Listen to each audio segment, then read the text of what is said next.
One thing you'll have to know about men is most of them are living with a dead heart because they lost all their emotions from the early stage of life. Unaona?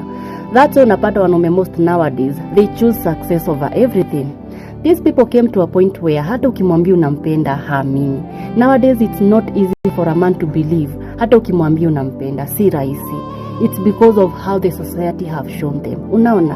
Huko hapo unalia mwanaume hakupei attention, wanaume ni wabaya, mwanaume hakupendi. But let me tell you one thing. If that man happens kukupea hiyo akili yake, it's either uchizi ama ujiue. That's why I keep on telling you, it's not easy being a man. Unaona? These people have to be tough, have to act harsh. Unaona? Because at the end of the day, they are on their own. Hawana mtetezi, lazima wajitetee wenyewe. Unaona? Another thing I want to tell you is, women grow by praise, but men grow by pain, challenge and hustle. Hakuna siku tutafanana na hawa watu. Unaona? Hakuna siku tutafanana na wanaume. So it's either wewe uamue kuwaelewa ama utaishi kulia wanaume ni wabaya. Hivyo tu. It's either wewe uamue kuelewa mwanaume ama utaishi kulia wanaume ni wabaya.